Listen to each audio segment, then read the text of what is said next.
So I've got this brand new Walmart Roadmaster Granite Peak bicycle, and I thought it would be interesting to disassemble the headset and take a look at the bearings and see just how much grease the factory used on the bearings when they assembled the headset. So I'll be doing that in this video, and the tools I'll be using are a 6mm Allen wrench to remove the stem and handlebars.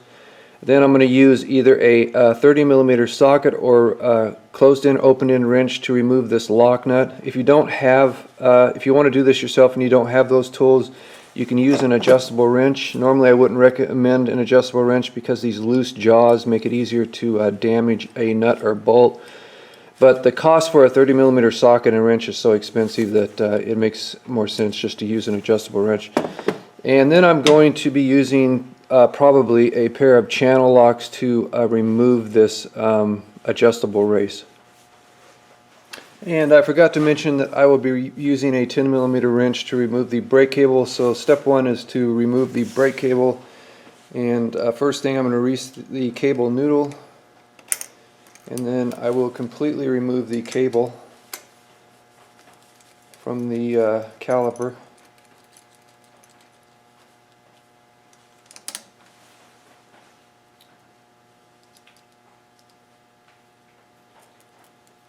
And then just let it hang there.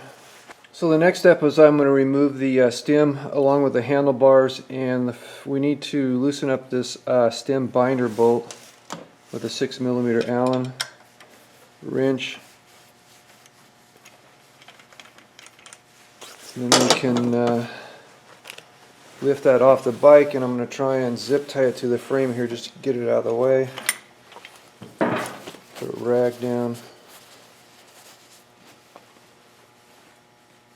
so the frame doesn't get scratched.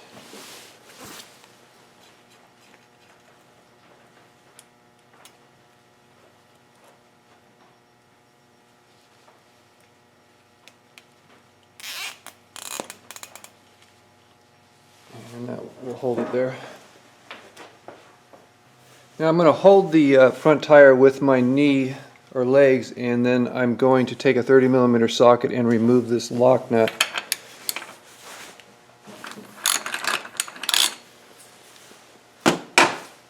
And remove the lock nut, and then there's a washer underneath that I can remove.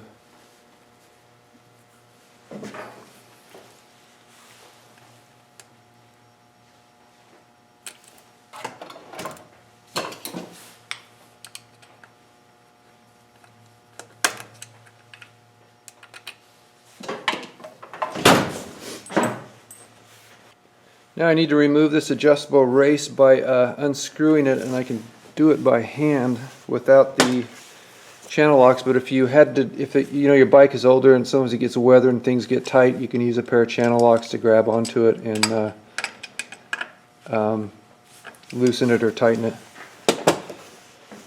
But let me get this off, and then we can drop the forks and take a look at the bearings.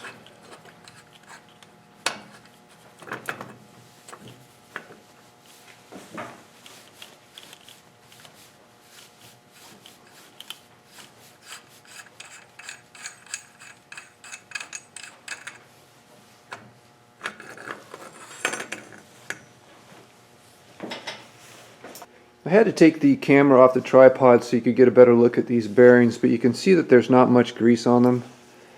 There's a light oily feel to them, but there's like no visible grease on them. And you can see that the races are the same way. And on the bottom bearing down here, it's the same way. Just an oily feel, but no visible sign of grease. So what I'm going to do is I'm going to wipe these down, clean them off, clean off the bearings, clean off the races, and apply some grease.